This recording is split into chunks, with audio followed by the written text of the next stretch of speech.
Yep. Yep. One. Who? Where am I hearing the second? It just does echo like that. I don't know if I'm going to be able to handle that.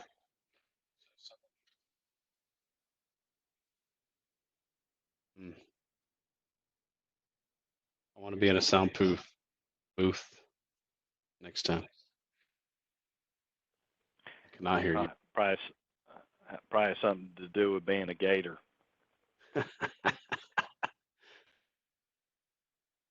Is this bulldog technology? That's why it's not working correctly. You got the wrong suit on today, buddy. I know. I'm making fun of Georgia Bulldogs. I can do that live. Don't mess them up. Chairman Soto, we're good on our end. I just want to make sure that all the board members are connected and are able to listen at the very least. See. All right. Thank you for confirming that. All right. So with that, I will call this meeting to order. Superintendent Pace, I believe that this workshop was scheduled to discuss our health center and our healthcare policies moving forward with the district. I'll give you the floor. Thank you, Chairman Soto. We're excited this afternoon to bring you some important information, and we're going to start with an update on our health center with Kenneth Aldridge. I'll turn it over to you, Kenneth. Hi, good afternoon, everybody, and thank you for having us, Dr. Pace, Sarah, and board. Thank you for this unique opportunity in this kind of venue. But as we are challenged with some of these changes related to COVID, this is what we need to do. So, Carolyn, I can't see the presentation yet. Ruben, is that up? Can anybody hear me? Carolyn, would you please share your screen so that we can see the PowerPoint?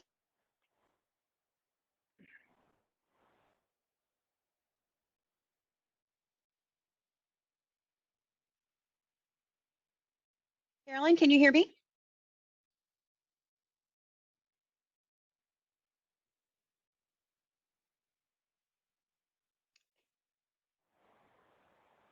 All right, Kenneth, I think we're launched and getting ready to go. Thank you.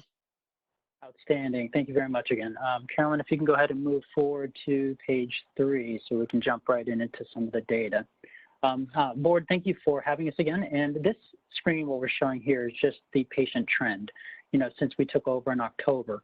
And as anticipated, we had to make some changes in March and in April in relation to COVID-19. We had to follow guidelines produced by the CDC, guidelines by the Department of Health, the DOH, and also the state of Florida.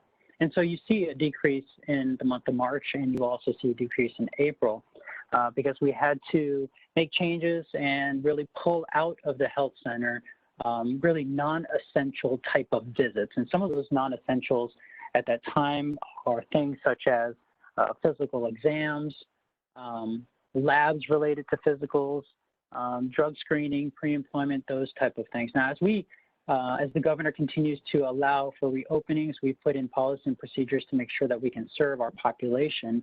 And one of those things that we did as quickly as possible was we went to televisits. So you're going to see some changes in relation to that. We were able to move not only the medical type of visits to televisits, but we also moved immediately our counselors. We moved them out into producing televisits, our dietitian doing televisits, and also physical therapy. So again, we were trying to find ways that we could provide access for your population, and we did that via televisits. And here, the unique patient trend, these are the unique users of the health center. And of course, you see the drop in March. Our goal is going to continue to find ways to outreach to all of the members of the school district. And now that we've got telemedicine truly up and running in all 4 of those realms, we're going to be using that as our catalyst to get out to the members so that they have another way of accessing your beautiful health center. This is just a list of our clinical providers, nurse practitioners, MDs. And we're going to move along unless you have any questions, as we've got a lot to talk about, focusing on the TPA, the third-party administrator, the PBM, pharmacy benefit manager, and the network. Here, we're continuing to monitor, and of course, with the changes in relation to COVID, we had to, we're going to continue to monitor the trend. Really, what impact and what days and what hours are we having the impact? And we see a decrease in Fridays. So, something that we can consider on those Fridays is really adding even more televisits to those Fridays. Again, it's another way that we can access. And same with Saturdays. We're going to continue to monitor those Saturdays for your members, as if they don't have the interest in using it, then we will look at, what other alternatives are there going to be. Now, day of the week, again, this is just really focusing on the days so that we can really use that data to staff correctly and make sure that we have optimal coverage for the resources within your health center. This we anticipated. I think in the last board meeting we were talking about the no-shows, and we were working on what can we do to improve that. And in March, that was just expected to have those type of no-shows. So I'm really not going to be focusing in on March and April. It's really going to be once we get back everybody back to school and out of the quarantines, that we'll start looking at those missed appointments and those lost opportunities again. Let's see. The next one is the pre-employment drug screenings. We did put that on hold. And once the school district and the board opens up the schools again for the pre-employment drug screenings, we will definitely get that back into the health center to, again, not only reduce expenses for the district, but also to expose your new employees of your beautiful health center and the services that we provide at the health center. And same with the DOT random drug screening. We will jump right back into that to make sure that we're compliant with the state requirements. Annually, we have to do 50 of the drug screenings and then 10% of the blood alcohol testing. And so we'll work with your HR team to make sure that we get that done as soon as the school district is back up and having their teachers back in the classrooms and the buses.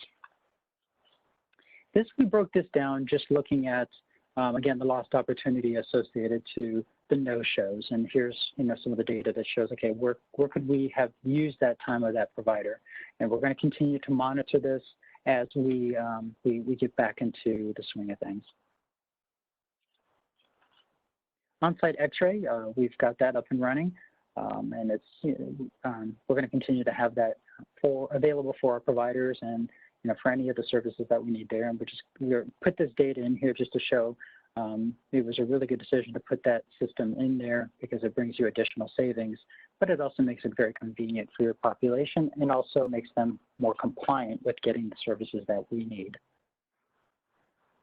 As discussed earlier, one of the things that we needed to do really quickly is try and move non-essentials out of the health center. In the very beginning, we brought in the counselors because we recognized the demand, and we were able to move them to telemedicine. And we need to continue to predict that we're going to have more and more counseling opportunities, especially with COVID and the quarantines and things that the researchers are showing just relation to mental health and furloughs and cut hours. So we've got them there, and we thank you again for allowing us to have them in the facility because it's a value-added benefit for your population. The next list is some of the common medications that we prescribe out of your health center. Again, these are just to bring recognition of some of the things that we're doing there, but also we monitor that information to see, okay, can we get it cheaper somewhere else? Do we really need to have that medication there? So we're constantly monitoring to make sure that we don't have excess inventory, or if we need to bring something into the health center based on the prescribing habits.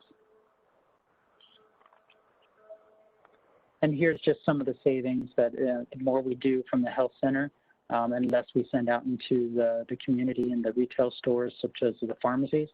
These are just some of the savings that the school district continues to achieve. And, with our health center, too, we brought in a lot more of the vaccines, and I'm very pleased with the number of vaccines that's being given to the members, because some of those, like the Shingrix and those type of things, if they're hospitalized or if they get it, it's very painful. So we're really there to protect and to prevent illness for your population. Here is care alternatives, and this is something that we do after each visit to determine where would you have gone if the board hadn't put in your health center. And unfortunately, there's some errors on this data, and I apologize for that. The 3 million, that's actually a good error. It's actually 3.954 million. That just transferred over from the last slide. So I apologize for that, and that will not happen again. And also on the PCP, it's not 133, it's actually 60, around $60. But overall, the saving is $3.954 million over that period of time, just proving and showing the decision of the board and leadership that it was the right thing to do to bring in your health center, not only from the keeping your population and your associates healthy, but also just from a cost savings perspective. Here, we've just shown a running total or running trend on our customer service, and this is something that we continue to focus in on. After each visit, the population, our guests, are sent a text message to give us star ratings, and these things are things that we're going to continue to focus in on. I'm really proud to say, unfortunately, we didn't have time to add this in, but for April, we've actually hit 4.75. Even amongst some of the challenges associated to COVID-19. So I'm really proud of the team that we put there and of what we've been able to achieve. Looking in the future, we are currently we've got some contracts for the mammogram bus and for diabetic supplies. And we're working through those contracts, and it will be presented to the board in June 2nd for potential approval. But again, the mammogram bus is another opportunity to serve your population. The bus would come to the health center, be parked there, and make it very convenient for your population. And as we continue to grow that side of the service, we will look at other opportunities of sending that bus directly to the campuses, and we'll work together with Dr. Pace and Sarah and Lauren and the team to make sure we get that exposure for everybody. And on the diabetic realm, we're going to be launching a diabetic program, and this DiaThrive is a program that's going to help us not only, number one, first and foremost, is helping us with diabetic compliance, because many times you ask a patient to bring their glucometer to their doctor visit, and 99% of the time they never do. This is going to give us the information the moment that they take it, even at home. But it also is going to bring savings to the patient, the member, and also savings to the school district. So win on the clinical side, win on the patient side, and win on the district side. We're also going to restart looking at the potential of bringing in a chiropractor. We put a hold on that because of the COVID, but we're going to bring that right back up and present it to the board once we're ready. One of the other things that we're going to be looking at in the future, as we continue to look at the data, we look at what kind of labs are we doing and we sending out. And some of the things that we might potentially, based on if it's cost effective and it's going to help us in the clinical realm, is maybe hemograms or CBCs. That's going to help us with helping the provider make some decisions, but also help save the patient and, again, the district some money in the future. And with that, that's all I had at this time. All right. Question? Oh, sorry. I was going to call for that. Go ahead, Chair. Yes, with regards to telehealth, I'm wondering, I know that you mentioned that we had an increase in the use of telehealth. Is that correct? Obviously, because of COVID? Yes, yes. Okay. So so the telehealth, we didn't have telehealth in the health center in the very beginning. That was something that we were going to be bringing to the forefront. But because of telehealth, I apologize. There's a helicopter. Sorry. Because of COVID, okay, we moved it very quickly, and I'm very pleased because within the first 2 weeks of April, we had about 167 telehealth visits. And that's significant to get that going that quickly, especially on all 4 of the rounds, even on physical therapy. Right. So, thank you. Even one of the things that I've been thinking about is how we can use telehealth possibly in order to mitigate some of the cancellation, I guess, trends for some of these appointments. Is this something that we're thinking of? I know that you mentioned it, but are you thinking of a strategy to implement that into everyday use so that maybe we can mitigate some of these cancellations? Yes, and the telehealth we are using in everyday use, so it's throughout the entire day, and that's really coordinated between the patient and also the provider. Now, we all have to remember there are going to be things that it's not appropriate for us to do via telemedicine or telehealth, and they could be on the phone with the provider, and the provider might say, you know, I really need you to come in. I need to listen to your heart or belly or those kind of things. So there's going to be realms, but we are using it throughout the day. And yes, and hopefully that will help with reducing the no-shows. But also with the teachers, we know that they have a window in the morning and a window in the afternoon really to access the health center. Well, imagine some of those teachers might have times for, I don't know if this is reality or not, maybe nap time where they can sit behind their desk or talk to their provider. I don't know. Or recess time, I could see them taking advantage of that too. But we're going to really, once we get back into the swing of things, we're really going to push that telehealth out there to increase accessibility and also make it more convenient. Okay, thank you so much. All right. I see Clarence Thacker has his hand, so Mr. Thacker, the floor is yours. Kenneth, I just want to thank you. I think it's been more than 12 months ago when we kind of started these conversations, and certainly weren't anticipating a pandemic back then.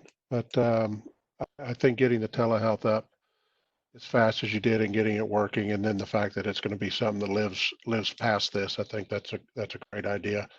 And I know that you've had your heart and soul in this thing for the last year or more, and I just personally want to thank you for all you've put forward to this.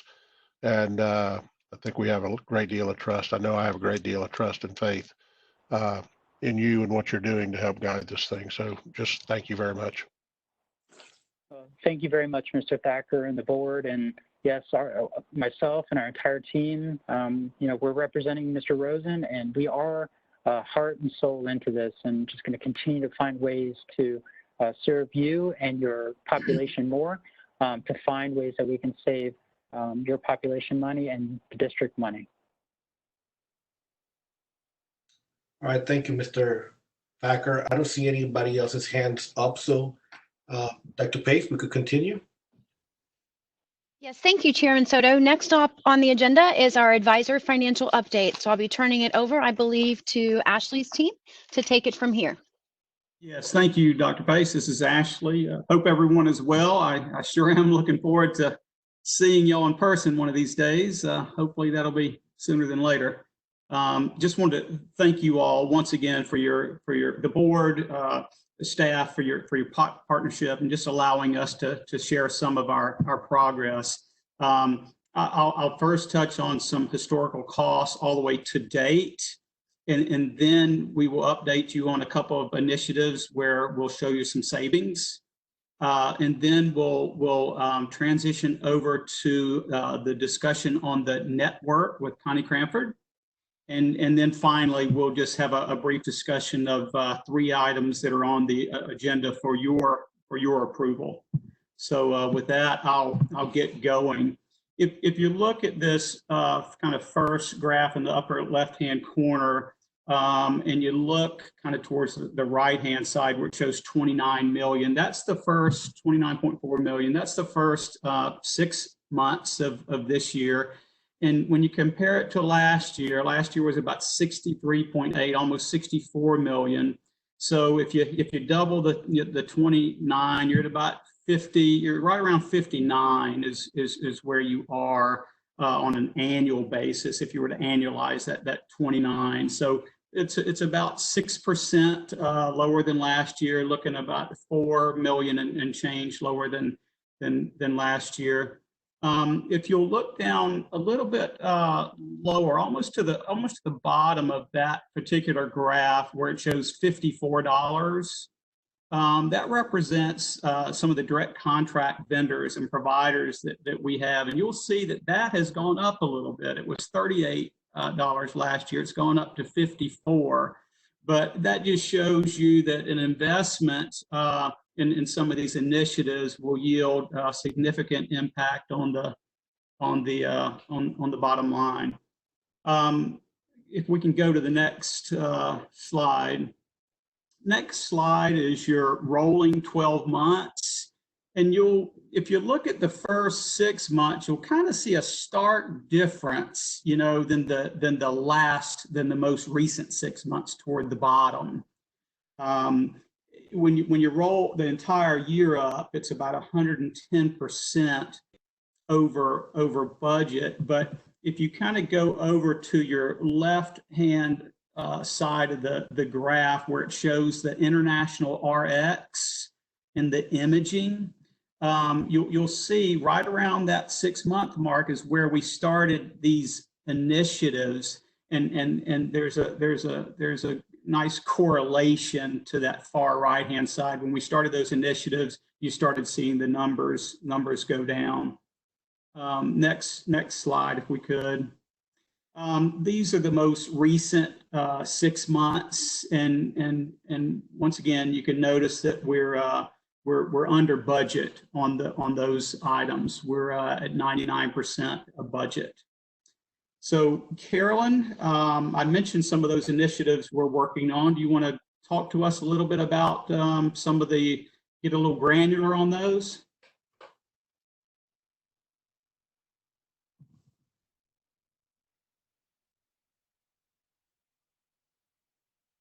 You might be on mute. No, can you hear me now? I can. Okay. They certainly make an impact on the bottom line for Osceola and for the members. This first one, our impact initiative, is ElectRx, which is our international drug program. And you've seen here the number of international prescriptions filled each month and how that is increasing as it goes along. How much we spent or how much we were invoiced for those prescriptions, and an estimation of how much we saved. We used a general benchmark of half of the cost. So whatever half of the cost was internationally, we doubled that. So that would be the savings. So when we try to do an actual comparison, depending on the dosage and where they got the prescription filled and things like that, there are so many variations of the cost. So we are using that 50% as a very conservative amount as far as the savings go. So for the past 5 months, we anticipate about $160,000 in savings.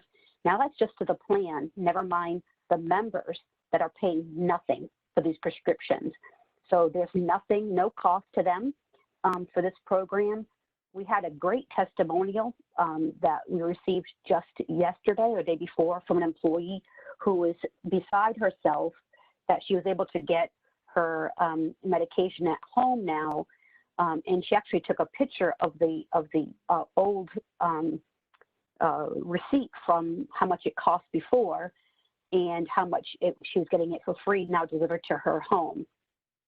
This one prescription on an average costs Osceola schools about $6,240 per month per person who takes that prescription. And that one $6,000 prescription, we can obtain that via international drugs for $2,600.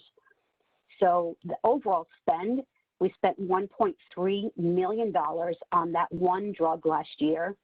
And if all of those prescriptions went international, we could save about $743,000. Now, we know that not everyone's going to do the program, but if we did, it would be an opportunity to save $743,000. At half of that, we would just save $371,000, and even at 15%, we would save $111,000. So these are the kind of things that are out of the box.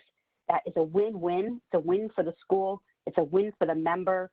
And she wanted to tell the school system that she was so grateful to have this program available to her. The next one that we have in place is green imaging for complex imaging. So this slide is very busy, and I apologize for that. So what this is so a physician will order an image, whether it be a bone density test, an ultrasound, an X-ray, a CT scan, an MRI. There's many different types of scans that are out there. I was just tracking here CT scans and MRIs, just two of the many that are out there. For each CT scan that we do, we can save on average $2,228. And for each MRI that we do, we save on average $795. So we break that down to each of the months there. You can see just from those CT scans and MRIs, about $342,000 just on 2 procedures. Over here, when you go to this orange corner, you'll see here how many other images that we do. So again, we're doing mammograms, we're doing bone density tests, we're doing ultrasounds, all different things. They are working on a project right now between Green Imaging and Deer Walk, and they have all those different coding to go in and to try to help us calculate what the actual savings of all the different codes are. But again, this is just a benchmark. I imagine we're probably closer to the $1 million mark just for the imaging goes. Any questions about those 2 initiatives? I do have a question. Sorry, Mr. Osceola, I didn't raise my hand. I apologize. Yeah, proceed. Thank you. Just with regards to slide number 26, please can you help me understand the difference between the cost of international RX drugs column and the estimated savings to SDOC? Because it seems like they're the same exact amount. Are you just saying that you're saving us 50% of that amount? Is that what it's supposed to be illustrating? Correct. So we're paying about half of the cost of what we would have paid in the United States. So when we spend— So half of 29. Sorry, go ahead. So it would have been double that amount. So we paid 29 and we saved 29. I understand. It would have Okay. been close to 60,000 that we would have spent. I understand. Thank you. Mr. Weishire. Thank you, Chairman. When you talk about estimated savings, I'm actually on the same slide, slide 26. When you talk about estimated savings compared to actual, I understand that we're still in somewhat of a projection mode. Talk to me about when we will be at a place. Is it the end of one full calendar year? When will we be at a place to where we're talking about actual savings as opposed to estimated savings? That's a great question. In the estimated savings, it's a very hard number to calculate because there are a number of variables that would be to affect that number in the United States. So where they fill that prescription would be a variable. So do they fill it at a retail store? Are they filling it via mail order? What is the dosage? What is the, are they taking it once a day, twice a day, every other day? Things like that. So I would have to know where they were going, what day, what's the dosage, et cetera. So we are using some sophisticated information to try to capture what is a global in the area, what the average cost for that prescription is.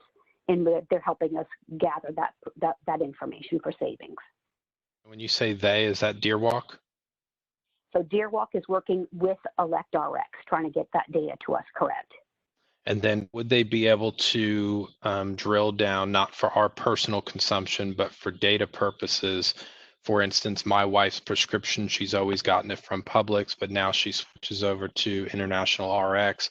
Are they able at some point to drill down to the specific level to compare?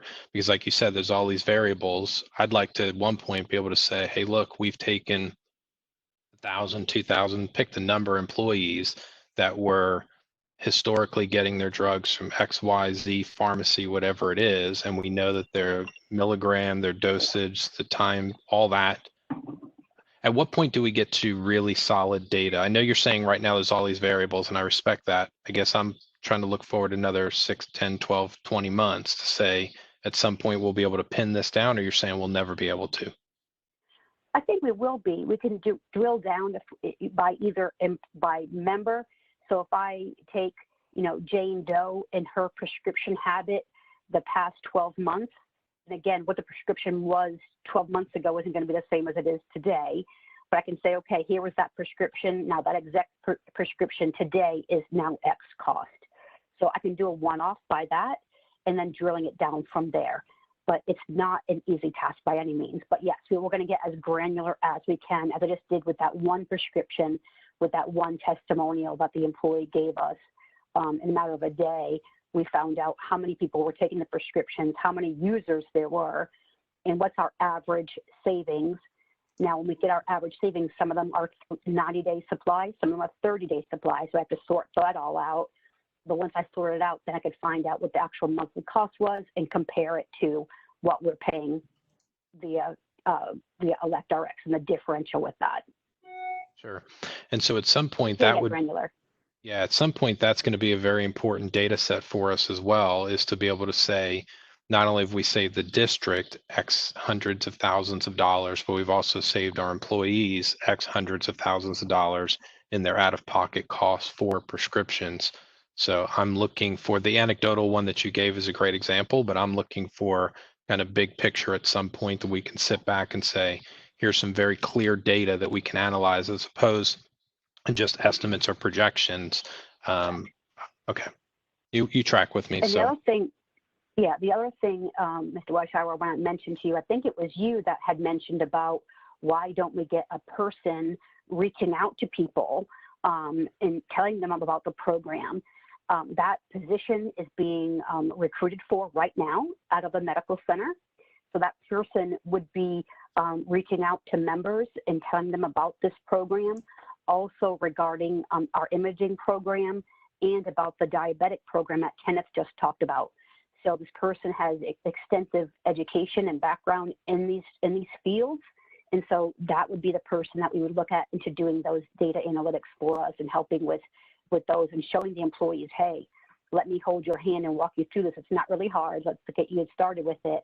And when you see the testimonials and the employees that are so impacted, it's really makes it a difference for us. good. Yeah, and that obviously is important. I mean, you just used an example in the presentation of if everybody utilized this program, there'd be another potentially $700,000 plus in savings, but we know that not everybody's going to. So part of, I don't know if the board feels this way, I'd imagine they do, but part of my goal would be that we leverage that person to get darn near every single person utilizing the benefits of the program. And when I say it helps us and it helps them, it's multifaceted, right? So it saves them money bottom line out of their pocket. But the more money that we save as a district, the more capital we have available to invest and use for other purposes that benefit the entire system, which every participant is a beneficiary of. So. Correct. We're excited about it, and we're excited to get that person on board right away. Good. Thank you. I thought I saw someone's hand, but I don't see it anymore. Mine was up, but she actually answered my question as when we were going to get this person on board. So that was my question, to start pushing or notifying other people in these similar circumstances to join the program. So I'm good. All right, very good. All right, I don't see anyone else with their hands up. So we could proceed to the next item. Connie, you're up. All right. I was going to introduce Connie. This is Carl Schuessler. Thank you, board, and everyone else. Like I said, hope we get to see y'all soon. I want to introduce you to Connie Cranford. She's the president of Evolution's Healthcare Systems, and she'll be she's the organization will be doing the network development and helping build the SDOC network. And I'll turn it over to her.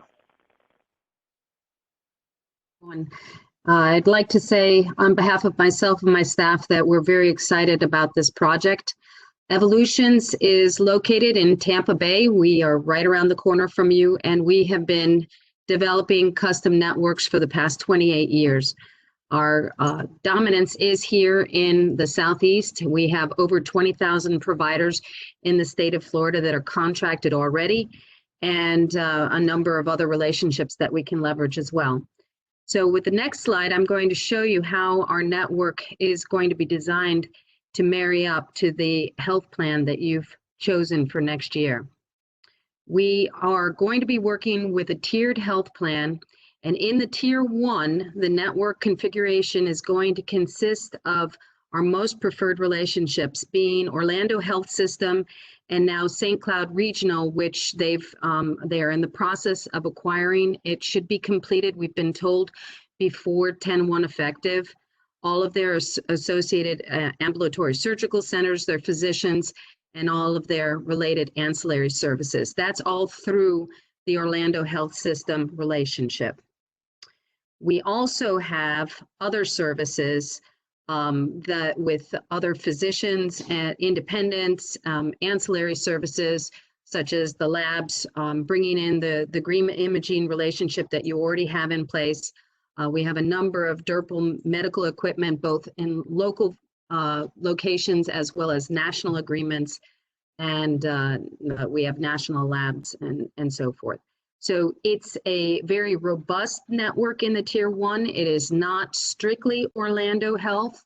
There's a lot of independent physicians as well, and that is something that we're going to be focusing on in our analysis of your past utilization in the next couple of months during implementation, to make sure that we round up some of the PCPs and OBGYNs and pediatricians that we may not have a current contract with, and try to, we've already reached out to a number of the big hitters, and they've verbally agreed that they are very, very interested in participating with the SDOC program. Tier 2, to again focus on just handling more of the disruption that might be initially, are going to be, we are not including any hospitals in the tier 2, but it's going to consist of other physicians and ancillaries that we already have in network.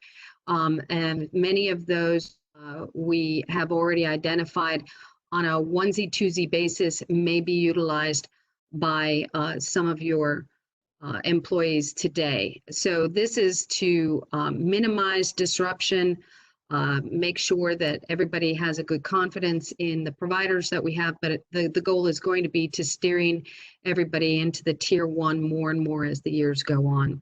And lastly, as a safety net, the plan has a solution for tier 3 that is going to cover the non-specified providers that are not listed within the tier 1 and tier 2. And we have reimbursement methodology in place to handle those situations, so that the members, if they do need to seek treatment that with one of those types of providers, that they can do so. With the next slide, I have a directory link that you can look at. We will be having a custom, it's already in place. You can take a look at it today with what we currently have built and sorted into the 2 tiers. And you will be able to see immediately those providers that are in the tier 1 versus those providers that are in the tier 2. And to support the plan design, we have an algorithm in place so that if someone really isn't particular about the wanting to have Dr. Spock, looking for who the available pediatricians are, or whatever specialty it is, the algorithm will always present the tier 1 providers in an outward flowing radius closest to whatever zip code they're searching on. So that is a custom directory that we'll be providing. And that will get enhanced as we develop the network and refine it. There in the next slide, as we scroll through it, this is addressing some specific requests that were made by the insurance committee to illustrate what we already have in place. There was a question regarding an Adventist health physician. That particular contract for Adventist Health, those physicians are in the tier 2. There was another physician in the Florida Physicians Medical Group who is also in the tier 2. Florida Cancer Specialists falls in tier 1. We had another Florida Physicians Medical Group physician that's in the tier 2. And lastly, well, actually, the last two were also with that Florida Physicians Medical Group. This was a question from one member who is having ongoing care, and this was that member's compilation of providers. So as you can see, they're tier 1 and tier 2 providers, and we have relationships with all. Now, to show you a little bit more about where you are and where our doctors are, I created a heat map, and this is based on the census that I was given. Your epicenter is in the St. Cloud's zip code, and you can see those dark blocks are all zip codes around St. Cloud that have the heaviest density, but you still have maybe just a couple or maybe even just one. You have representation that swings around a fair breadth of the middle of the state. The circle represents a 30-mile radius. So if we go to the next slide, you'll see that the black stipples are all the hospitals that are here going from East Coast to West Coast across the central part of the state of Florida and where they're located. And obviously, you know that there aren't an awful lot that are stemming down through the southern portion of Osceola. And you'll see in the next slides that the doctors kind of tend to follow where the hospitals are. Specifically, the hospitals that you're going to be most interested in are those that are participating with Orlando Health, Advent, and HCA.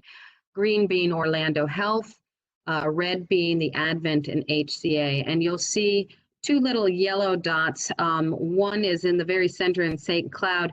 That's actually St. Cloud, and that is going to be green very shortly.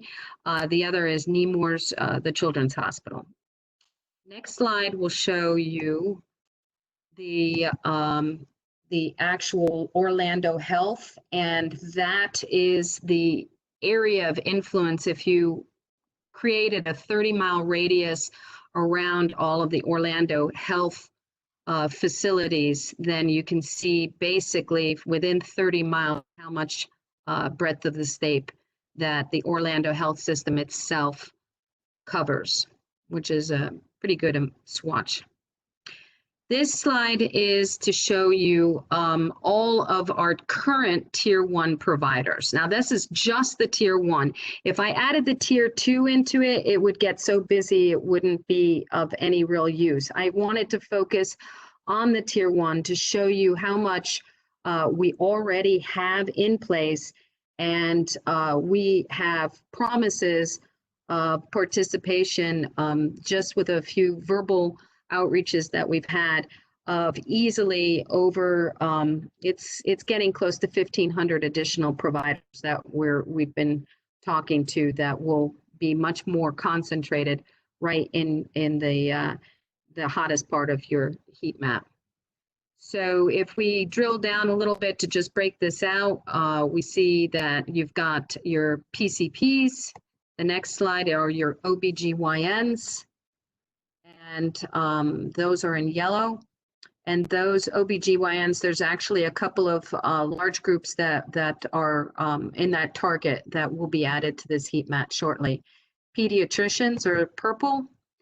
And then last, we have mental health. And there's also some more larger groups of mental health that we'll be adding, and then all other specialties. And then lastly, just before we slide off of this, the main focus is to understand that we are truly evolving this network as we go, and we rely very, very heavily on the work of our team with our medical advocates as they work with the members to ensure that we have the proper providers in place.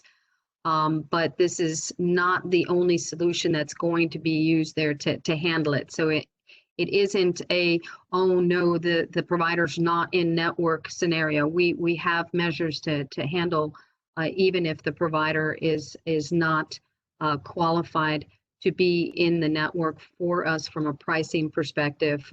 We can still have a solution to handle that scenario.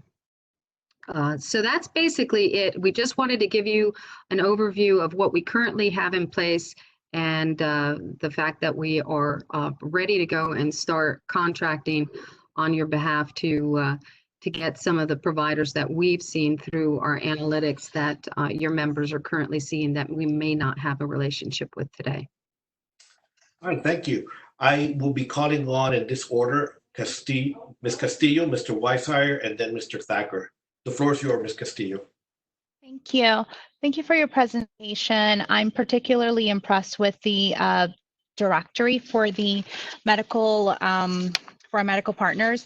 I just have a quick question about that. I was in the directory yesterday and I'm actually looking at it now. Do we have any plans on including perhaps a biography for the medical professionals that are on the directory and maybe even a rating? I know right now, and I know it's probably still in beta, right? But right now I see that we have the providers' information and how we can get in touch with them. But I'm wondering if we wanted to include or possibly thought about including more information on there as well.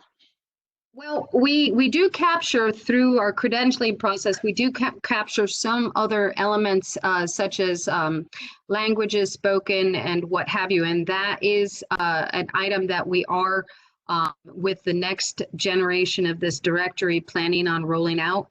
I think it is going to be a good matter for us to discuss first within ourselves with SDOC as to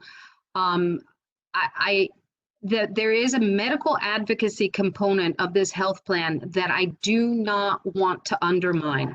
So the directory is there to support, but it should not be treated like the traditional carrier directory when you're on your own looking for a provider. We really want the members to engage with those advocates whenever possible because they're going to be able to share with them a lot more than we could ever provide on a directory and really help them in determining which is the best provider. So yes, to answer your question in short, we are looking at revamping the directory and I would like to take suggestions as to what would be of value for us to incorporate in that. However, I think we need to discuss it thoroughly before we determine exactly what it is that we wanted to put in there and how to best support those advocates. Okay. Oh, Mr. Weishire, you have the floor. Thank you, Chairman. Thank you, Constance, for the presentation, and thank you for your work in coming alongside of the school board and what's been a major initiative of ours for a number of years now leading up to this point. I do want to point out an area of concern, though. One thing for me that I was under the expectation of is that when we talked about the transition between tier 1 and tier 2, that hospitals wouldn't be excluded from tier 2. My slide deck doesn't have it included, but I noticed in your presentation it is included. I'd like to understand what the plan is for that, because obviously we do have other hospitals in our community that are employees and their families are used to going to. I certainly understand and want to ensure that the school board is driving the conversation around cost controls and establishing relationships with partners that will make sure that they recognize and honor the structure that we are building by design and with intentionality. But at the same time, I'm not looking to exclude a community partner that would want to come along and say, I'm willing to play based upon the rules that the school board has established. And so I'd like to understand that part a little bit more. So at this moment, the hospital system that has voiced an interest in truly partnering with the school board has been Orlando Health. So that is the relationship that we are encouraging right at this moment. In the event that there is another scenario that needs to be entertained, SDOC has the ability to consider how we want to approach that and how we want to handle engaging with other health systems if they are like-minded and wish to participate in a similar fashion to Orlando Health. And to be a good partner to Orlando Health, we have to discuss with them also how this was all going to pan out. So I again, in short, there's a little bit, there's a degree of flexibility, but it involves an amount of discussion.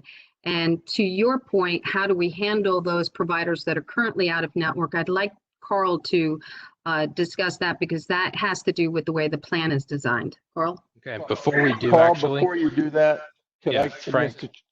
Yep. could I, my last conversation that I heard, that I listened to, Carl, was you're representing to the superintendent and Sarah that HCA, that Orlando Health had no objection to HCA participating in the network if pricing and all that was agreed to, and then there were going to be discussions with HCA representatives as we moved along. Yes, sir, Frank. That's what I recall. It was a conversation that you and Connie and I had on the phone a couple of Fridays ago. And thank you, Carl. And to be clear, I know Mr. Karpenbacher uses HCA maybe as an example, maybe literal, I don't know. But I'm not using any names. I'm just saying as a whole. So when I think about how the network is being built and how the tiers are being developed, I recognize there are some people that currently aren't within the network, but may be able to be added to the network as it continues to evolve. And I'm looking at from all levels, whether it's specialist, whether it's primary care, whether it's outpatient, whether it's hospital networks, so on and so forth. And I just want to make sure that from where I sit, and again, I don't know where the rest of the board sits on this, but from where I sit, I'm not looking to exclude anybody from what it is that we're looking to do as much as it is that I'm looking to make sure that this board writes the rules on how it is we want to work in this space. And that has been our initiative from day one, is to say, historically, we've responded to what the marketplace tells us, and we have to accept or adopt whatever that is, including pricing and methodology and all of those other variables. And bringing in the partners that we brought in was about us being able to craft our own framework to say, as the largest employer in Osceola County, this is what we want to see. This is how we want to contain cost. And anybody that's willing to partner with us and fit within the parameters that we've established, and thus now you are executing on our behalf, if there's a contract in place, would be permissible. So I'll yield, but I think my point's very clear, but I would like some clarity around that from the other side. Yeah, Mr. Washauer, I'll answer this, Carl. The real unique thing about y'all's program is, as we expressed in the insurance committee and to many others, your members will be able to go anywhere they want to any hospital. No hospital is excluded. It'll just be a tiered benefit design, so it will be designed where it may be more advantageous to go to the tier 1 than the tier 2 or the tier 3. But deductibles and some different co-pays and things are what may change between the tiers, but they are welcome to go anywhere in the country. Understood. And then others can be added to the network and the tiers as the network continues to evolve and grow, correct? Yes, sir. And there's a track record of that in the past with other clients that we've done as things come up, or somebody has a relationship or something needs to be worked out. That's exactly what we've done. I think Connie's name, evolution's always evolving, is real critical to that. That's a good point. I like that. And then ultimately, driver's seat is filled in that regard by the school board, and then Evolutions would work on behalf of the school board to expand the network as needed, correct? Meaning the school board's not going to be locked into something that we don't want to be locked into. That is correct. Yes, I mean, we are definitely, when we're writing our contracts and so forth, we're very open and transparent.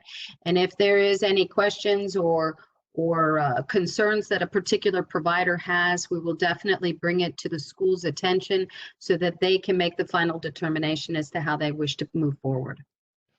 Thank you. I'm going to yield back for now and hear Mr. Thacker has to say as well.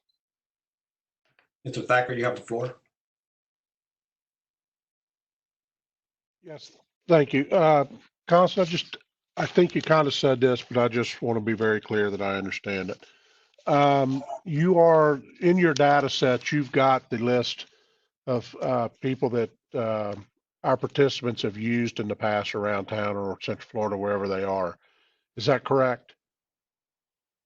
Yes, sir. I do Yes, have sir, a Mr. data Taylor. list. I do have a data list that I have been able to identify past utilization. Okay, so that's what I just want to make sure that was true. So secondly, do you know, or do you have a ballpark guess on what percentage of the physicians that are in that past record that we have in our current network? Do you understand my question? I know I didn't ask it very well, but. Yeah, I do understand your question. We did a full analysis that we presented to the insurance board earlier of basically where the disruption would occur. We noted that there are a lot of providers that were only seen once or twice. And there's that those tend to be a little bit more in the side where we do not have a contract. It looked as though we have coverage right now within both of the tiers of about 80% of your current utilization at least. Okay, that sounds good. One last question on that same vein. As you, if we're at 80%, I assume tomorrow you're going to look and find the next biggest provider group and give them a call and work through this. Right. So we've kind of been working with the hopes and expectations that.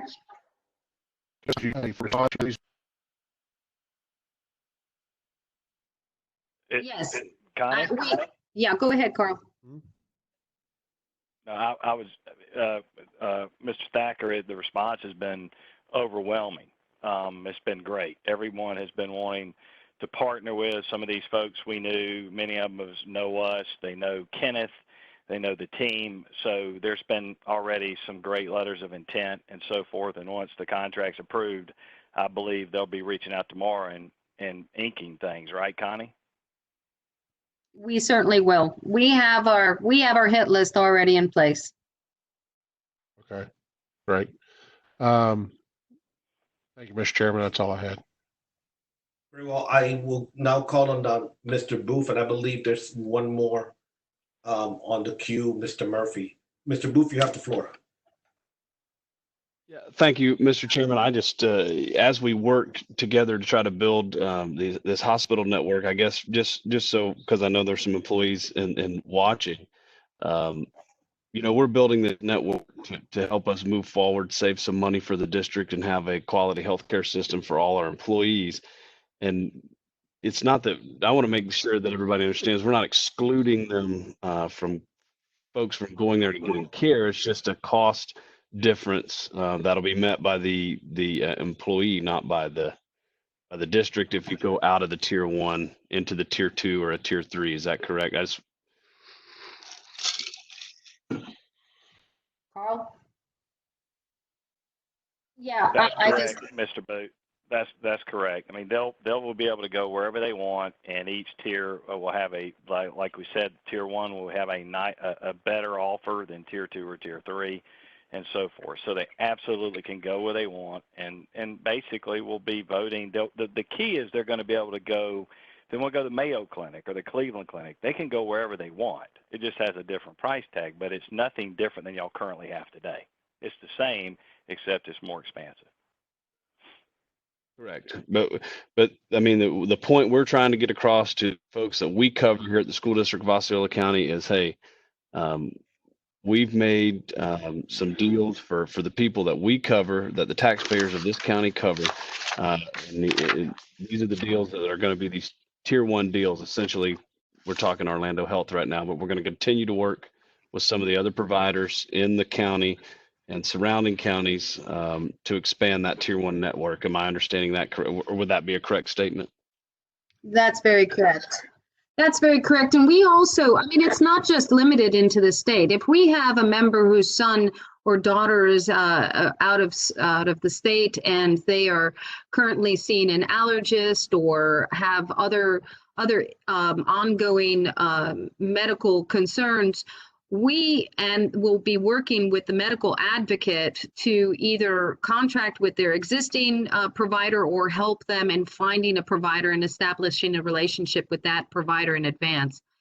So this is very, very dynamic. Your employees are going to find, if they avail themselves of the advocates and the program benefits that you have set out for them, they are going to find that this is a much more concierge, custom to the employee, more, I would like to say, a patient-centric approach, where we are really going to be looking at the concerns of the patient and not so much just having an all-you-can-eat buffet with no direction, no steerage to the quality providers or the best care for that particular situation. But what we need to, I think, and I guess this question is maybe for Dr. Pace or her team, is that what we're trying to get across to our employees is that, hey, the buy-in here is tier 1.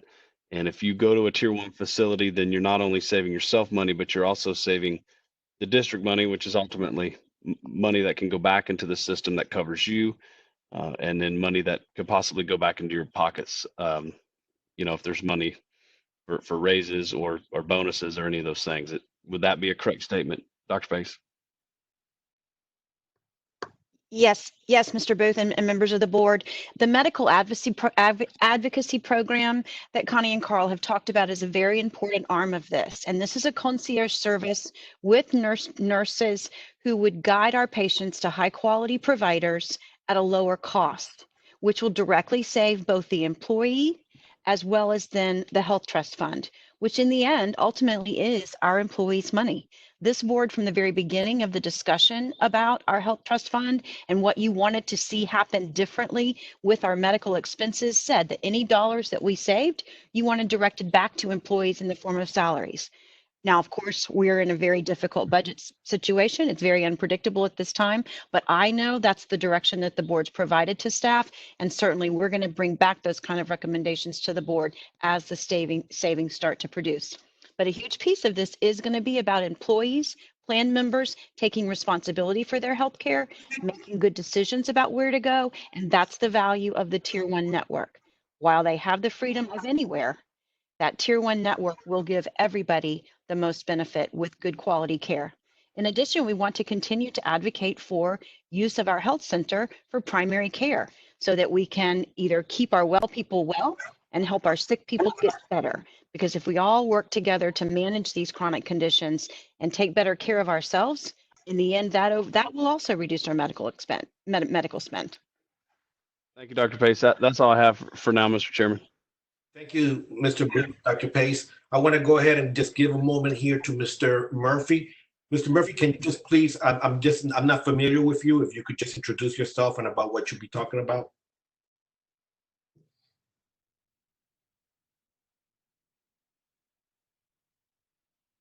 All right, so I'll go ahead and pause on that hand for now, and we'll continue. I see Mr. Weissayer.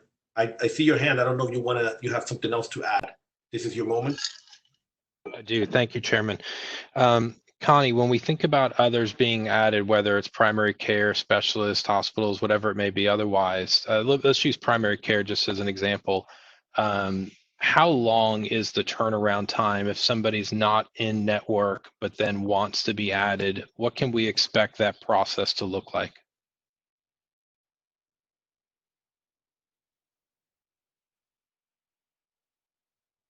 Connie, are you there?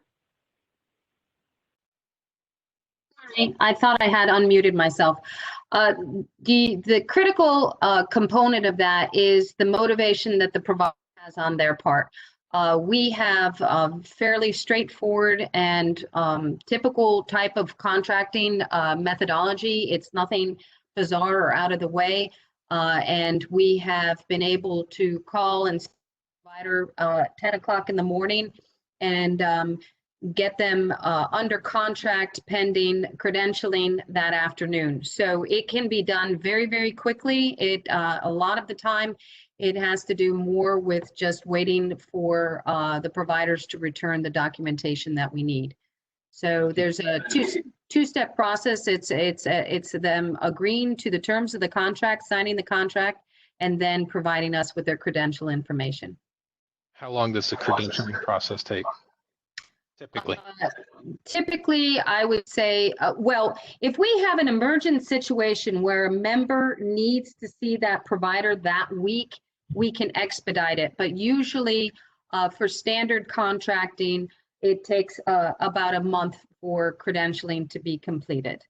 Again, we can do things very, very quickly when there is a need, and we've done that, and we do that on a regular basis. Our intent is to try to get a lot of work done before we go live on 10/1.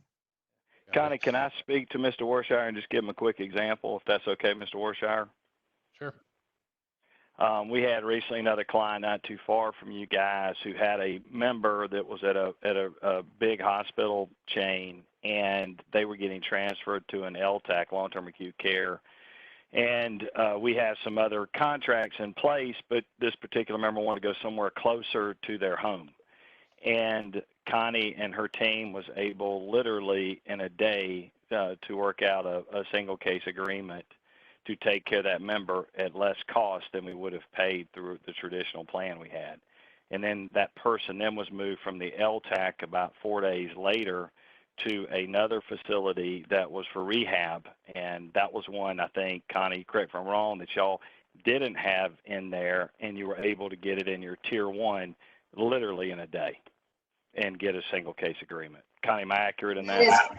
That is correct. That particular rehab center had just been recently acquired, and we had a contract with the old entity, but not with the entity, and we were able to contract with on fresh paper with the new entity right away. Tim, that's the active management we've been talking about that can be applied when all hands are on deck and when someone's notified. So everybody on the team knew about it so they could address the situation at hand.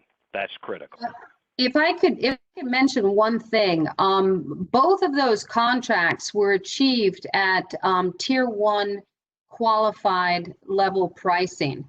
So that is always our goal is, if the provider is the way you have it set up with a tier 1 and tier 2, we can still work a little bit within the tier 2, but we're going to be very, very sensitive to pricing. And there may be times where we'll come back and say, the provider is willing to contract with us, but we don't feel that the rates that they are offering would be beneficial to the plan, and we think that you should treat this provider as a tier 3 provider. Thank you for the example, Carl, and thank you for the answer, Connie. I think if I were to maybe restate my take from it all would be that if we were talking, and I know it's not truly worst case scenario, but a typical scenario would be about a 2 to 4 week turnaround for somebody to contract and get credentialed, assuming that all parties are using diligent effort to make that happen. That's a pretty fair expectation from the board to have based on your description, correct? In a non-emergent situation, when the provider is participating with us equally and providing us with the information that we need, you will not see the holdup on Evolution's side. Perfect, and that's what I appreciate. Thank you, Connie. Thank you. All right, so Mr. Murphy, are you there? It doesn't seem as though they could either hear us or able to respond. Dr. Pace, can we move on to the next item? Yes, Chairman Soto, thank you very much. I think now we're going to turn it back over to Carl and the group to kind of walk through the contracts that are pending your consideration on tonight's agenda. Is that correct? Yes, ma'am. Yes, ma'am. We got board. We have 3 contracts. You have a network contract that would be Evolution, to Connie, who just spoke, your third-party administrator, and your pharmacy benefit manager.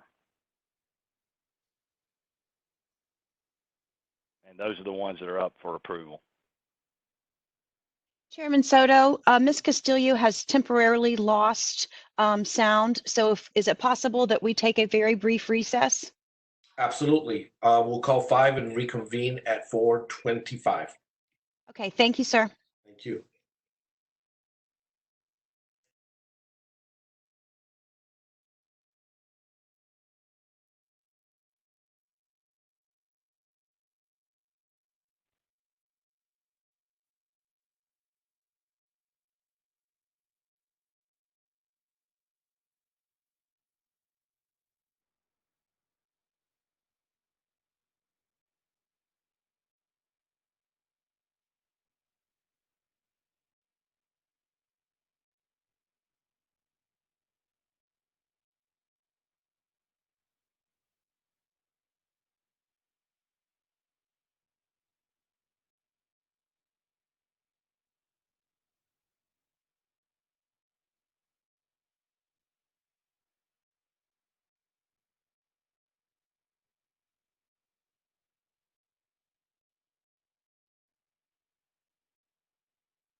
Testing. Did you hear me? Okay. Hey, Ruben.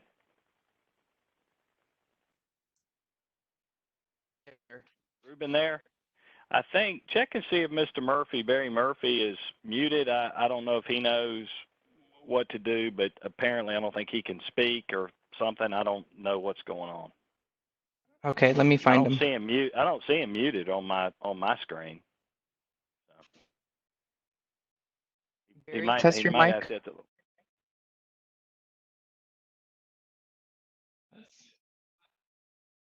Okay, one Barry second. Let me should try be another above. one. Oh, go ahead.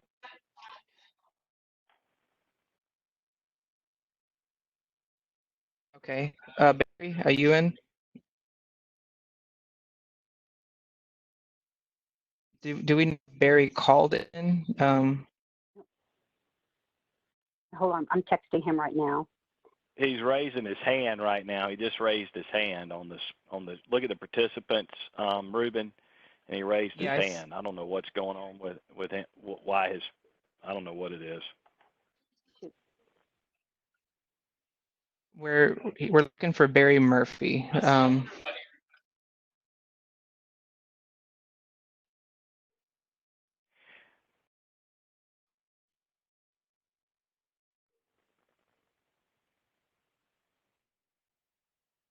Hey, Carolyn, your screen's up. I know. I don't know why it just went like that. Sorry. That's okay. No big deal. I was trying to look at participants in the room. All right. Since we're all back, we'll just reconvene.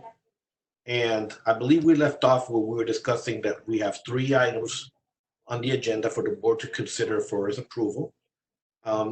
Dr. Pace, at this time, if you would please just give us where are we at now and why we want to do this. Why is it that the district is recommending these 3 contracts? Give us a contrast to what were the needs and the expectations that we had prior and that we're trying to meet moving forward. Certainly, Chairman Soto.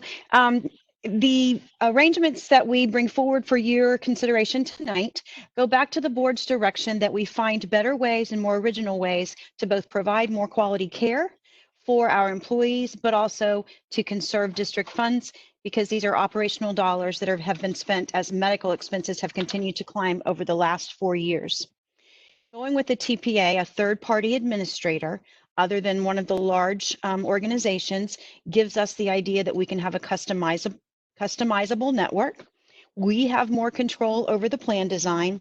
We are going to be able to have medical bill review of a claim before payment, get complete access to all of our claims data, and this contract also allows for 100% of our claims to be audited. Basically, it's a more personalized, customized system specifically for the school district of Osceola County, our employees, and our plan members. At this point in time, sir, we really have given this time left in the agenda for any board member questions or comments or other discussion points that you would like for the team to address today. So I'll turn it back over to you, Chairman, to manage the comments or questions if folks want to raise their hands. I see Mr. Thacker, you have your hands. You have the floor, sir.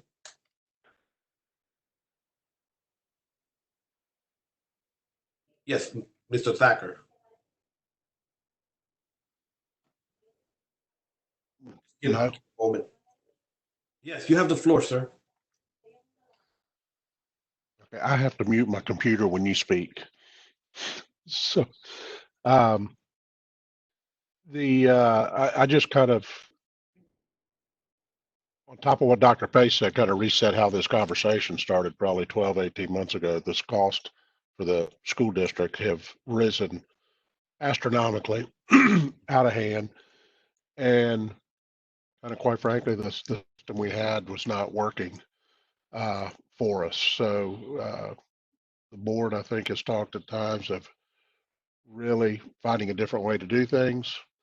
We've talked to the people that we're currently talking to as we went through some of this process about resetting a whole process, building our own network, doing things completely different to get control of our cost.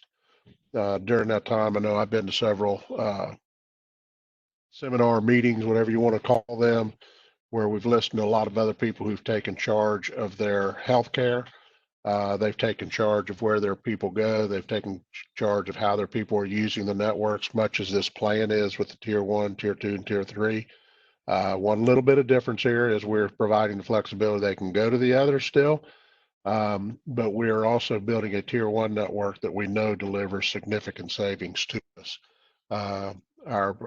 For example, our provider at the health center, in their company, it's a private company, and they do their own. They run close to half per employee that we run right now in total costs. So we are looking at game-changing things here. This is very different.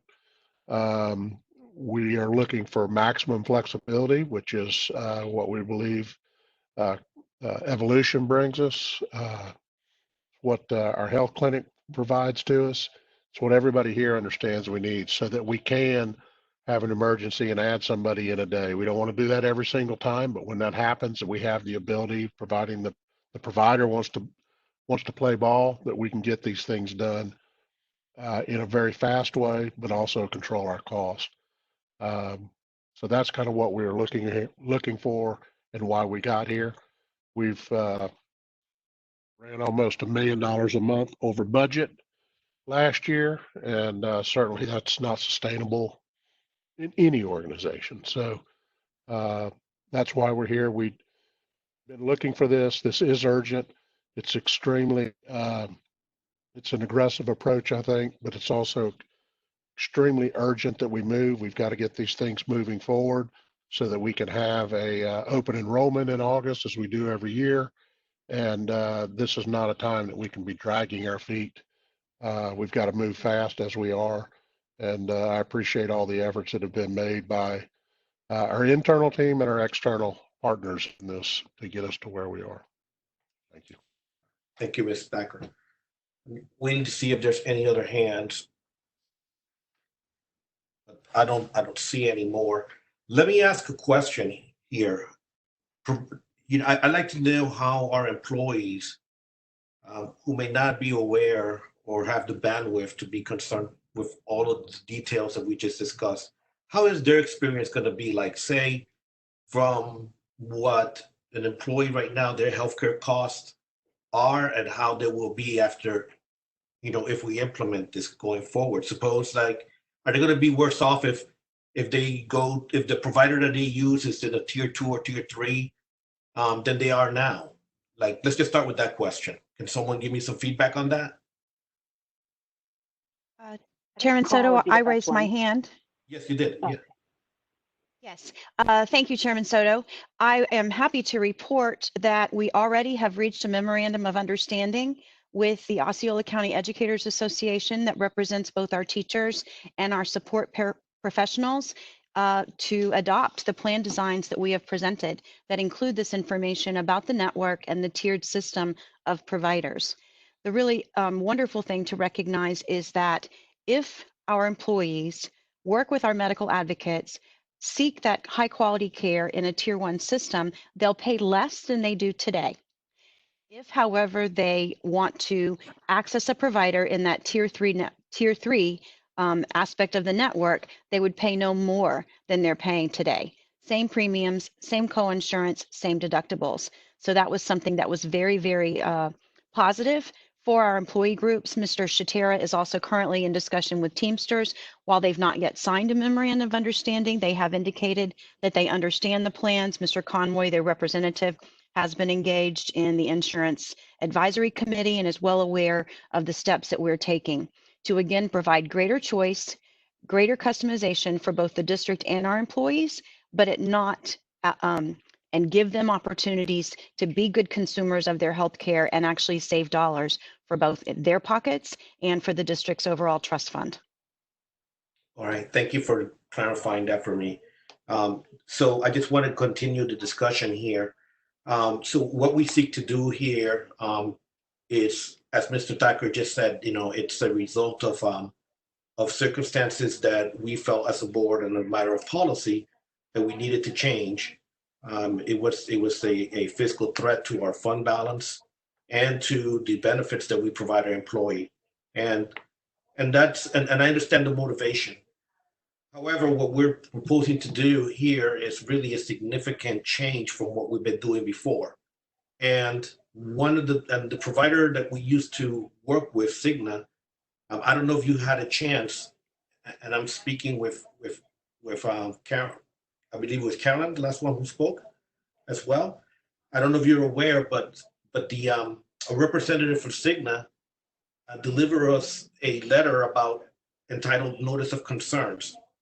And I just wanted those concerns to be addressed either by district or someone else, just to shed some clarity on this. Chairman Soto, I would like, I believe at this point in time, to turn it over to our counsel, Mr. Kreppenbacher, who has some information related to Cigna's concerns about the process that was used to choose the contract or to choose the firms that we are recommending to you tonight for your consideration. Mr. Kreppenbacher? Thank you. We'll start with that. Yes, thank you, Superintendent Pace. Members of the board, we have been guided by Tallahassee Council, who is an expert in this area, in bidding ITNs, the government procurement process, and you have received a written opinion from counsel at Stearns Weaver opining that the process that has been followed, it is her professional opinion that we are in compliance with the law. Mr. Soto, we asked Giselle to email you a copy. I don't know if you've gotten it yet, but it'll be coming in. And so from a legal standpoint, we are being advised, and I agree with her opinion, the comments or opinions of the quality of service and or non-legal issues are just that, opinions, and our experts have advised Dr. Pace counter opinions. So that's the extent I can address that particular stuff. I think the letter doesn't understand, the writer of it, exactly what we did and how we did it. But we feel comfortable from a legal standpoint right now that we have gotten a guidance, and Ms. Rolini has guided this process from the very beginning. So that's where we're at. Dr. Pace, if I think I've approached Mr. Kruppenbacher, I see your hand. Yes, sir. Mr. Thacker has some comments that he'd like to make first, and then I can kind of wrap, I think, this part of it up. Very well. Mr. Thacker, you have the floor. Okay. I just want to make a couple comments on the letter that we did receive from Cigna. First of all, I totally agree with Mr. Kruppenbacher that there's a lot of questions in here which are business decisions, quite frankly, that this board makes. We have been in a contract with Cigna for, I believe, as long as I've been on the board. And we've been asking for a lot of help along the way in these issues that we're having right now. I think there's just a couple things in this letter that are totally contrary to what we've been trying to do here. There's one statement in here: stop this aggressive process. We are being aggressive. We've got to be aggressive because we've got to get control of what's going on with our funds. We got to get aggressive with the health care that we provide our employees. We've got to have a healthcare system that's affordable to both this school district and to the employees. We were heading in a direction that was not that. There's another statement in here: we fail to understand the urgency. This is a company we've been dealing with for years. We have stressed and stressed the urgency of this issue and the escalating amounts that it's costing us. So we are doing something different. I'm very feel very strong about what we have done here. I believe we're trying something. I hope it'll work. I believe it'll work. I believe some of the other things that we did with healthcare would work too, and they probably did not work out certainly like we intended them to. What I do feel extremely strongly about is we have some partners here that are flexible. They're not overly large, which I think is what we were looking for in this. We're looking for somebody that will do what we ask them to do what we need them to do, and will work in our best interest, as opposed to being a very large company that's got a lot of other mitigating factors sometimes going on here. So I think I understand their concerns. I understand they don't want to lose this business. I understand that it's a big chunk of business. But I also think that having people in Tallahassee right now working against us, and with the Department of Education and others up there with lobbyists, is not it's not a great thing either. So that's all I have. Thank you. Thank you, Mr. Thacker. Dr. Pace? Yes, sir. I would simply add that while we recognize that Aether is a startup company in many respects, their founders are very experienced in this field. And Lauren and Sarah and I have worked very, very diligently with Frank, with our partners, to negotiate these contracts and agreements to make sure that the terms of the agreements are tight and guarantee that we'll be provided the services that this district needs in order to move this work forward. And again, I think it goes back to the fact that we know that what we've been doing is not sustainable. Putting an additional $6 million out of the bottom line into the health trust fund to keep it solvent on an annual basis is not sustainable.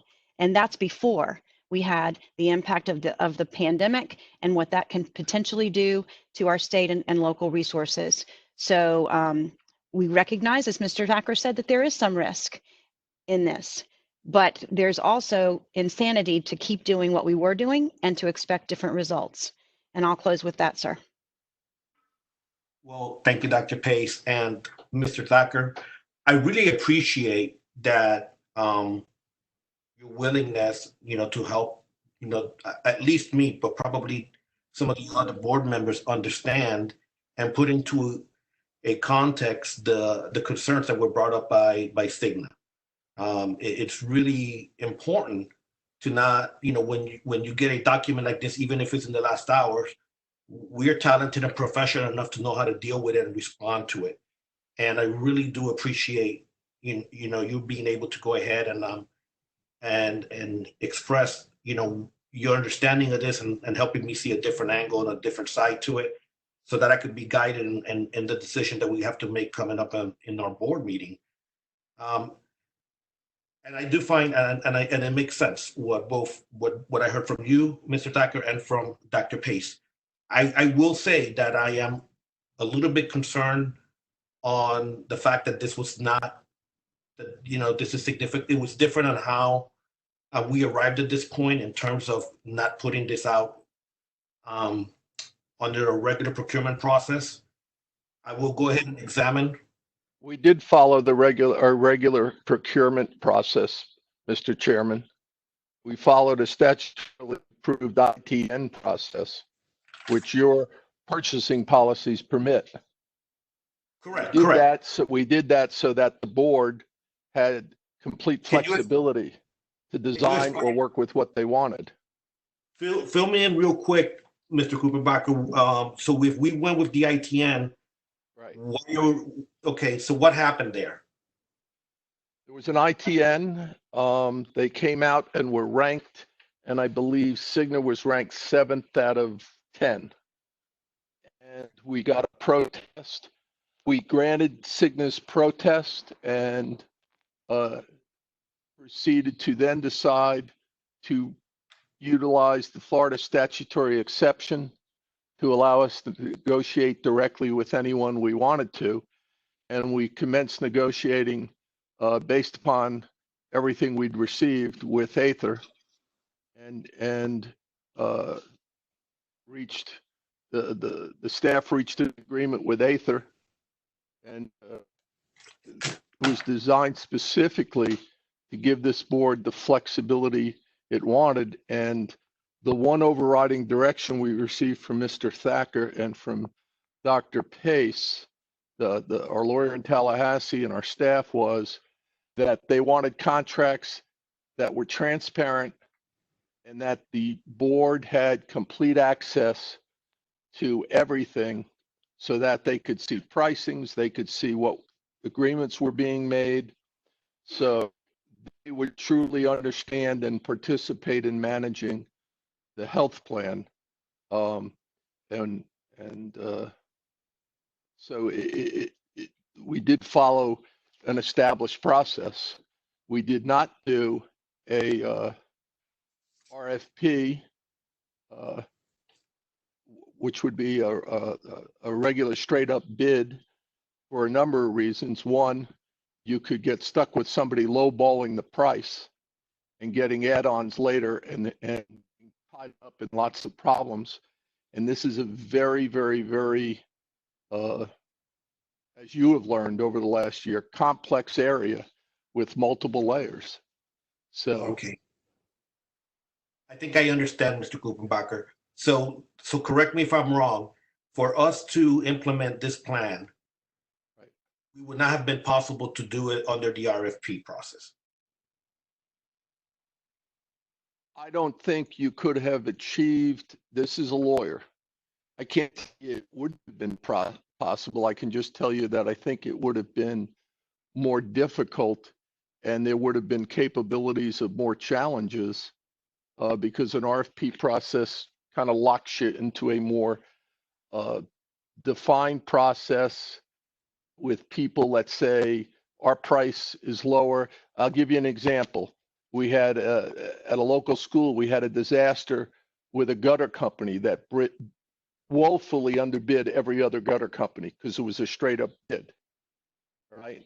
That's why a lot of buildings of our schools, we don't want straight up bids with the GCs because you get people walking in and they'll be 5 million under every other contractor and everybody knows there's no way you can do it. So you're going to get stuck with change orders and problems. So this was a collaboration of Dr. Pace, her staff, Gigi, all of us to come up with a way to fulfill the board's ability and wishes to truly control, which Mr. Thacker, I'm going to use what you said, transparency for the public and for our employees in an effort to make sure that this board could account for every dollar being spent. And knowing what, the staff just came the other day and said, we just got a roughly close to a $2 million bill on a heart transplant that was going on for a year that the staff has said they knew nothing about. So they couldn't manage the employee. Now that's what I was told. And so those are the kind of things that we were told the board wanted to avoid. They wanted to know that they owned it and they were participating and actively managing it. Thank you, Mr. Cooper. I appreciate you sharing this with me and the board. It definitely puts me a lot more at ease. I see Mr. Thacker. I want to emphasize one last thing, and I'll be quiet, and that is, I came on after the deal was cut. The first deal was cut on the healthcare center and the health contracts. Everybody involved had the best intentions.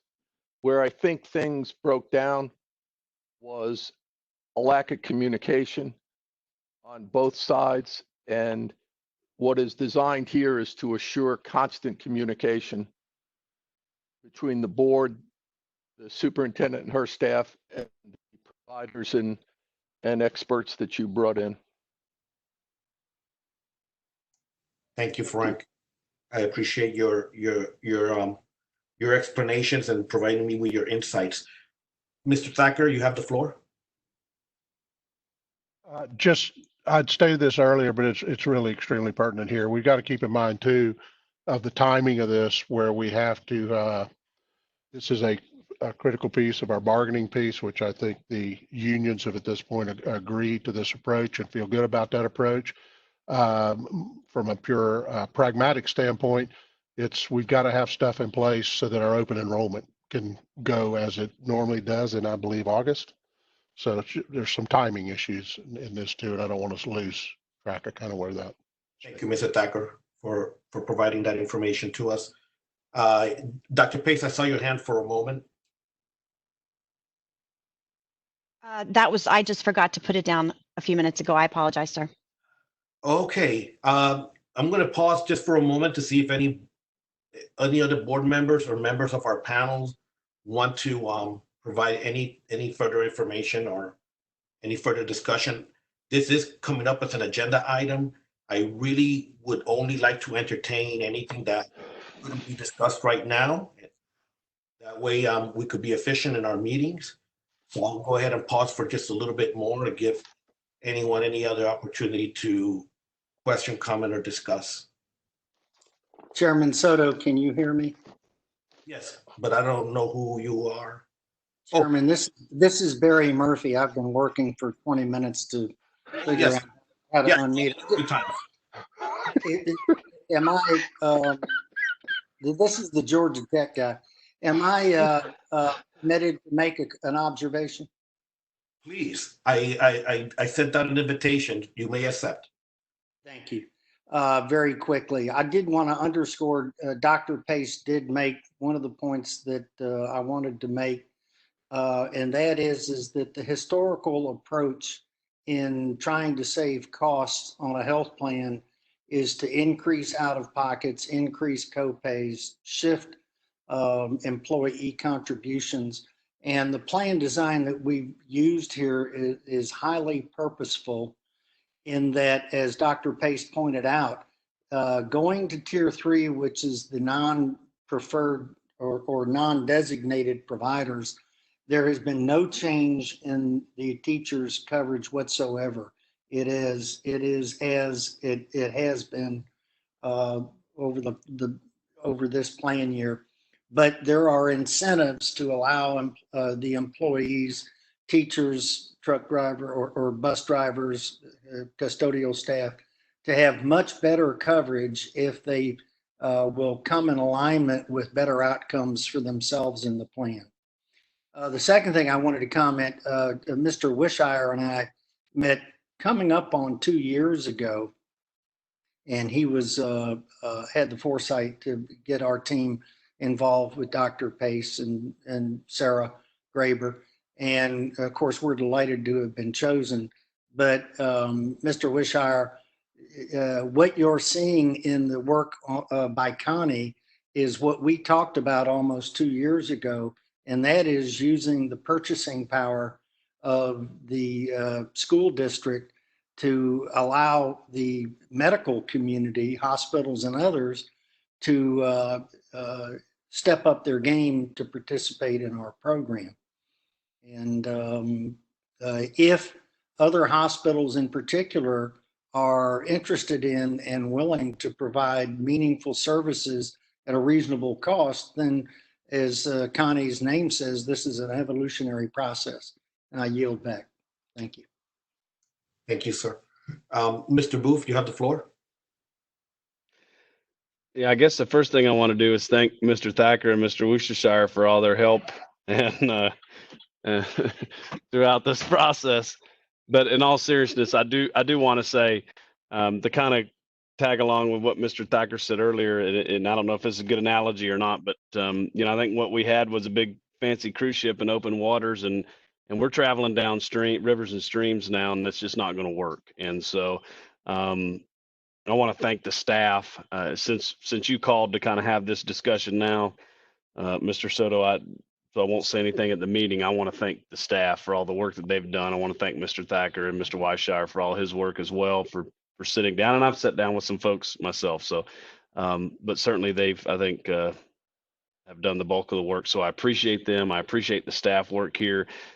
Again, and I will reiterate Dr. Pace's statement because it's what I feel. Is there some risk here? Absolutely.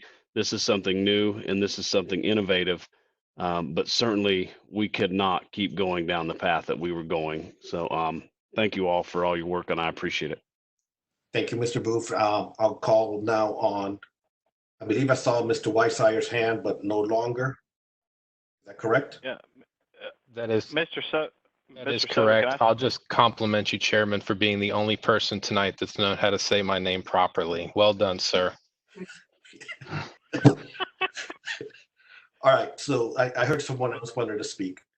Yeah, Mr. Soto, it's Carl Schuessler. I just wanted to say one other thing that I don't think we really addressed, but if the member calls the Cost and Quality Nurse Navigation Company and follows their advice, they could have a deductible waived. That's a big deal. I mean, that's a raise right there. If Mr. Weishauer, I'll try to get it right, if he calls in and doesn't follow that advocate's advice, then his plan pays like it always did.